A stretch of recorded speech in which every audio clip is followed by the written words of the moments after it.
CWRC ಆದೇಶವನ್ನು ಖಂಡಿಸಿ ಈ ಕಾವೇರಿ ನದಿ ವಾಜ್ಯಕ್ಕೆ ಸಂಬಂಧಪಟ್ಟ ಹಾಗೆ ಕನ್ನಡ ಒಕ್ಕೂಟ ಬಂದ್ಗೆ ಕರೆಯನ್ನು ಕೊಟ್ಟಿದೆ. ಇದಕ್ಕೆ ಸಂಬಂಧಪಟ್ಟ ಹಾಗೆ ಮಾತನಾಡೋದಕ್ಕೆ ಕನ್ನಡ ಪರ ಹೋರಾಟಗಾರರಾಗಿರುವಂತಹ ವಾಟಾಳ್ ನಾಗರಾಜ್ ಅವರು ನಮ್ಮ ಜೊತೆಗಿದ್ದಾರೆ. ಅವರನ್ನೇ ಮಾತನಾಡಿಸ್ತಾ ಹೋಗ್ತೀನಿ. ಸರ್, ಮುಖ್ಯವಾಗಿ ಸುಪ್ರೀಂ ಕೋರ್ಟ್ನ ಆದೇಶದ ಮೇರೆಗೆ 90ರ ದಶಕದಲ್ಲಿ ನ್ಯಾಯಮಂಡಳಿಯನ್ನ ರಚನೆ ಮಾಡಿತು. ಅಲ್ಲಿಂದ ಇಲ್ಲಿಯವರೆಗೂ ಕೂಡ ಈ ಕಾವೇರಿ ನದಿ ವಿಷಯಕ್ಕೆ ಸಂಬಂಧಪಟ್ಟ ಹಾಗೆ ವಿವಾದಗಳು ಉಭಯ ರಾಜ್ಯಗಳ ನಡುವೆ ಆಗ್ತಾನೆ ಬರ್ತಾ ಇದೆ. ಈ ವರ್ಷವೂ ಕೂಡ ಆ ರೀತಿಯ ಒಂದು ವಿವಾದ ಎದ್ದಿದೆ. ಇದಕ್ಕೆ ಸಂಬಂಧಪಟ್ಟ ಹಾಗೆ ನೀವೀಗ ಬಂದನ್ನ ಕರೆ ಕೊಟ್ಟಿದ್ದೀರಿ ಅಂತ. ನಾವು ಇದು 2 ಆದೇಶ ಬಂತು. ಮೊದಲನೇ ಆದೇಶದಲ್ಲೂ ತಮಿಳುನಾಡು ನೀರು ಬಿಡಿ ಅಂದರು, 2ನೇ ಆದೇಶದಲ್ಲೂ ನೀರು ಬಿಡಿ ಅಂದರು. ಇದು ವಿತರಣಾ ಸಮಿತಿ ತಮಿಳುನಾಡು ಪರ ಇದ್ದಾರಾ, ಯಾರ ಪರ ಇದ್ದಾರೆ? ನಾವು ಬಹಿಷ್ಕಾರ ಮಾಡಬೇಕಾಗತ್ತೆ ಮುಂದಿನ ದಿನಗಳಲ್ಲಿ. ವಿತರಣಾ ಸಮಿತಿಯವರು ಗಂಭೀರವಾಗಿ ತೀರ್ಪು ಕೊಡೋಕ್ಕೂ ಮುಂಚೆ ನಮ್ಮ ಜಲಾಶಯಗಳನ್ನ ನೋಡಬೇಕಾಗಿತ್ತು. ಜಲಾಶಯಗಳನ್ನು ನೋಡಿ ನೀವು ತೀರ್ಪು ಕೊಟ್ಟಿದ್ರೆ ಒಪ್ತಾ ಇದ್ದೆ. ಜಲಾಶಯಗಳನ್ನು ನೋಡದೆ ನೀರು ಬಿಡಿ ಅಂತ ಹೇಳಿದ್ರೆ ಮೈದಾನ ಆಗಿದೆ, ಅಲ್ಲಿ ಸಂಪೂರ್ಣ ಮೈದಾನ, ಆಟದ ಮೈದಾನ ಆಗಿದೆ. ಎಲ್ಲಿಂದ ನೀರು ಕೊಡೋಣ? ಯಾವ ಕಾರಣಕ್ಕೂ ನೀರು ಕೊಡೋಕ್ಕಾಗಲ್ಲ. 13ನೇ ತಾರೀಕು ಕರ್ನಾಟಕ ಬಂದ್, ಶಾಂತಿಯುತವಾದಂಥ ಬಂದ್. ಬೆಳಗ್ಗೆ 6ರಿಂದ ಸಂಜೆ 6ವರೆಗೆ ಬಂದ್. ಬೆಳಗಾವಿಯಿಂದ ಚಾಮರಾಜನಗರದವರೆಗೆ, ಮಂಗಳೂರಿನಿಂದ ಕೋಲಾರದವರೆಗೆ ಬಂದ್ ಬಂದ್ ಬಂದ್. ಸರ್, ಈಗ ಮುಖ್ಯಮಂತ್ರಿಗಳಾಗಿರುವಂತಹ DK ಶಿ ಅವರು ಒಂದು ಸರ್ವಪಕ್ಷಗಳ ಸಭೆಯನ್ನು ಕರೆಯುವುದರ ಮುಖೇನವಾಗಿ ರಾಜಕೀಯ ಸಂಧಾನವನ್ನು ಮಾಡೋದಕ್ಕೆ ಪ್ರಯತ್ನ ಮಾಡ್ತಾ ಇದ್ದಾರೆ ಅಂತ. ಈಗ ಈ ಹಿಂದೆಯೂ ಕೂಡ ಜಯಲಲಿತಾ ಅವರು ಬಂದ್ರು, ಕರುಣಾನಿಧಿ ಅವರು ಬಂದ್ರು. ಆದ್ರೆ ಎಲ್ಲವೂ ಕೂಡ ರಾಜಕೀಯ ವಿಷಯಕ್ಕೆ ಸಂಬಂಧಪಟ್ಟ ಹಾಗೆ ಏನೆಲ್ಲ ಪರಿಹಾರ ಕಂಡುಕೊಳ್ಳೋದಕ್ಕೆ ಸಾಧ್ಯ ಆಗುತ್ತೆ ಅನ್ನುವಂಥ ಲೆಕ್ಕಾಚಾರದಲ್ಲಿ ಎಲ್ಲವೂ ಕೂಡ ವಿಫಲ ಆಯಿತು. ಈಗ ವಿಜಯ್ ಅವರು ಕೂಡ ಬರ್ತಾ ಇದ್ದಾರೆ. ಇಲ್ಲಿ ರಾಜಕೀಯ ಸಂಧಾನ ಮುಖ್ಯ ಆಗುತ್ತಾ? ಕಾನೂನಾತ್ಮಕ ಹೋರಾಟ ನಮ್ಮ ಕರ್ನಾಟಕಕ್ಕೆ ಅನೇಕ ಸಂದರ್ಭದಲ್ಲಿ ನಮ್ಗೆ ನೋವೇ ಆಗಿದೆ, ನಮ್ಗೆ ಪರಿಹಾರ ಸಿಕ್ಕಿಲ್ಲ. ಅದಕ್ಕೆ ಸಂಬಂಧಪಟ್ಟ ಹಾಗೆ ಏನ್ ಮಾಡಿ? ಈಗ ತಾವೇ ಒಂದು ನಿಜ ನೀವು ಹೇಳಿದ್ದು ನನಗನ್ನಿಸ್ತದೆ. ಒಂದು, ನಾವು CWCM ಸಂಸ್ಥೆಯಿಂದ ನ್ಯಾಯ ನಿರೀಕ್ಷಣೆ ಮಾಡಿದ್ದು. ಅವರು ನ್ಯಾಯಕ್ಕೆ ತಲೆಬಾಗದೆ ನಮಗೆ ಅನ್ಯಾಯ ಮಾಡಿದ್ದಾರೆ. ತಮಿಳುನಾಡು ಪರ ಅವರು ನಿಂತಿದ್ದಾರೆ. ನಾವು ಅದನ್ನು ಯಾವುದೇ ಕಾರಣಕ್ಕೂ ಒಪ್ಪೋಕ್ಕೆ ಸಾಧ್ಯ ಇಲ್ಲ. 2ನೇ ಸಾರಿನೂ ತಮಿಳುನಾಡು ಪರ ನಿಂತಿದ್ದಾರೆ, ಒಪ್ಪೋಕ್ಕೆ ಸಾಧ್ಯ ಇಲ್ಲ.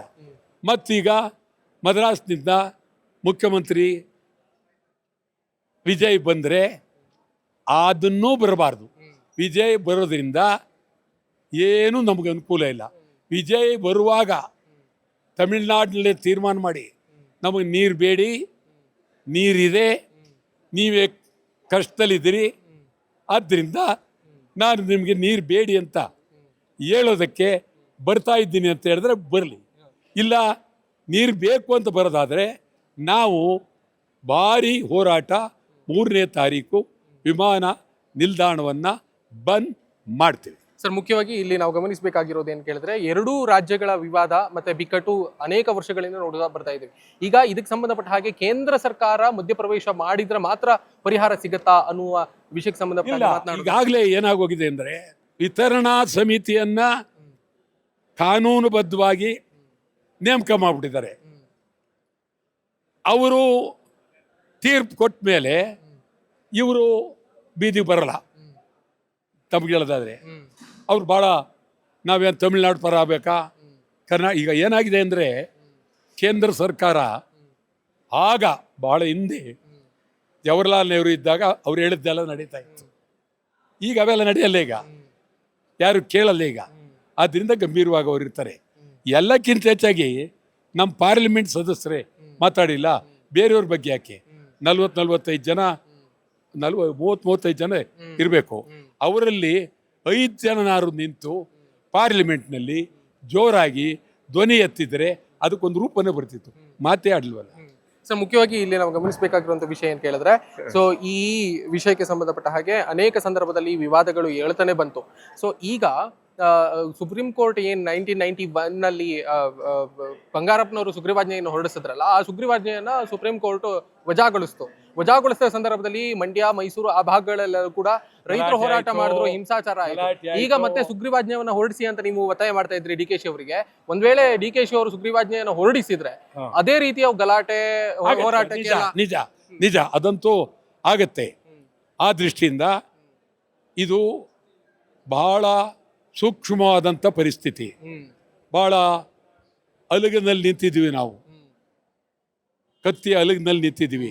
ಯಾವ ಕಡೆ ಕಾಲಿಟ್ಟರು ಇದಿದೆ. ಆದರೆ ನೇರವಾಗಿ ಸ್ಪಷ್ಟವಾಗಿ ತೀರ್ಮಾನ ತಗೊಳ್ಬೇಕಾದವರು ಮತ್ತೆ ನಮ್ಮ ವಿತರಣಾ ಸಮಿತಿಯವರು ತಮ್ಮ ಆದೇಶವನ್ನು ಪುನರ್ ಪರಿಶೀಲನೆ ಮಾಡಿ ಸದ್ಯಕ್ಕೆ ಅದನ್ನು ತಡೆ ಹಿಡಿದು ಅವರು ಕರ್ನಾಟಕಕ್ಕೆ ಬಂದು ನಮ್ಮ ಜಲಾಶಯಗಳನ್ನು ನೋಡಿ ಆಮೇಲೆ ತೀರ್ಮಾನ ತಗೊಂಡ್ರೆ ಅದಕ್ಕೆ ಒಂದು ಬೆಲೆ ಬರುತ್ತೆ. ಒಟ್ಟಿನಲ್ಲಿ ನಿಮ್ಮ ಆಗ್ರಹ ಏನು ಸರ್ ಸರ್ಕಾರಕ್ಕೆ? ಯಾವಾಗ ನಮ್ಮ ಆಗ್ರಹ, ನಾವು ನೀರು ಕೊಡಲ್ಲ, ನಾವು ಹೊರಗಡೆ ಹೋರಾಟ ಮಾಡ್ತಕ್ಕಂಥವ್ರು, ನಾವು ನೀರು ಕೊಡೋದಿಲ್ಲ. ನಾನೇ ಮುಖ್ಯಮಂತ್ರಿ ಆಗಿದ್ದೆ ಕೊಡಲ್ಲ ಅಂದ್ಬಿಟ್ಟು ರಾಜೀನಾಮೆ ಕೊಡ್ತಿದ್ದೆ. ನಾವೀಗ ಅವ್ರಿಗೆ ಹೇಳೋಕ್ಕಾಗಲ್ಲ. ಅವ್ರು ಏನು ಮಾಡ್ತಾರೋ ಅವ್ರ ತೀರ್ಮಾನ.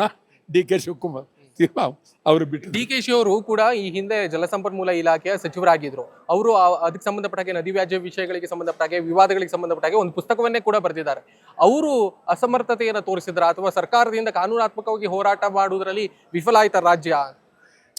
ಅದು ಈಗ ಇನ್ನೂ ಒಬ್ಬೊಬ್ಬರು ವಾದ ಮಾಡುವಾಗ ನಾವು ತಕ್ಷಣ ಇವರು ವಕೀಲರುಗಳು ಸರಿಯಿಲ್ಲ, ವಾದ ಸರಿಯಿಲ್ಲ ಅಂತ ಹೇಳೋಕ್ಕಾಗೋದಿಲ್ಲ. ಸಂಪೂರ್ಣ ಆ ವಾದ ಎಲ್ಲ ಬಂದರೆ ಅದನ್ನೆಲ್ಲ ನೋಡಿದಾಗ ನಮಗೆ ಗೊತ್ತಾಗುತ್ತೆ. ಅದು ಏನೇ ಇರಲಿ, ಕಣ್ಣು ಮುಂದೆ ಕಾಣ್ತಾ ಇದೆ ನೀರಿಲ್ಲ. ಅಂಗೈ ಗಾಯಕ್ಕೆ ಕನ್ನಡಿ ಬೇಕಾಗಿಲ್ಲ, ನೀರಿಲ್ಲ ಆದಮೇಲೆ ಎಲ್ಲಿ ನೀರು ಕೊಡಬೇಕು? ಯಾವ ತೀರ್ಪು ಜಾರಿಯಾಗುತ್ತೆ? ಆದ್ದರಿಂದ ಇದನ್ನು ಮತ್ತೆ ನಮ್ಮ ಸಮಿತಿಯವರು ಪುನರ್ ಪರಿಶೀಲನೆ ಮಾಡಿ ಇದಕ್ಕೆ ಎರಡೂ ಮುಖ್ಯಮಂತ್ರಿಗಳು ಒಪ್ಪಿ ಮತ್ತೆ ಪುನರ್ ಪರಿಶೀಲನೆ ಮಾಡಿ ಅವರು ನಮ್ಮ ಜಲಾಶಯಕ್ಕೆ ಬರಲಿ, ಜಲಾಶಯದಲ್ಲಿ ನೀರಿದೆಯೇ ಇಲ್ವ ಅನ್ನೋದನ್ನ ನೋಡಲಿ. ನನ್ನ ಪ್ರಕಾರ ನೀರಿಲ್ಲ. ಸರ್, ಕೇಂದ್ರ ಜಲಸಂಪನ್ಮೂಲ ಇಲಾಖೆಗೆ ಅಧಿಕಾರಿಗಳನ್ನು ಕಳಿಸುವುದಕ್ಕೆ, ಪರಿಶೀಲನೆ ನಡೆಸುವುದಕ್ಕೆ ಒತ್ತಾಯ ಮಾಡ್ತೀರಾ? ಇಲ್ಲ, ಇನ್ನೂ ಇದು ಕೇಂದ್ರ ಸರ್ಕಾರಕ್ಕೆ ಬಂದಿಲ್ಲ. ಚೆಂಡು ಅಲ್ಲಿ ಬಂದಿಲ್ಲ. ಚೆಂಡು ಬಂದಾಗ ಬರೋಕ್ಕೆ ಆಗಲ್ಲ. ಈಗ ಇನ್ನೂ ರಾಜ್ಯ ಮಟ್ಟದಲ್ಲೂ ಇದೆ, ಸುಪ್ರೀಂ ಕೋರ್ಟ್ ಮಟ್ಟದಲ್ಲಿದೆ. ಅದೇನಾಗುತ್ತೆ ಅನ್ನೋದು ನೋಡಿದ ಮೇಲೆ ಮುಂದಿನ ತೀರ್ಮಾನ. ಇದಾಗಿತ್ತು ವಾಟಾಳ್ ನಾಗರಾಜ್ ಅವರ ಮಾತುಗಳು. ಕ್ಯಾಮರಾ ಪರ್ಸನ್ ನಂದೀಶ್ ಜೊತೆ ಶ್ರೀರಾಜ್ ಬುಕ್ವಾಡಿ, ಬೆಂಗಳೂರು.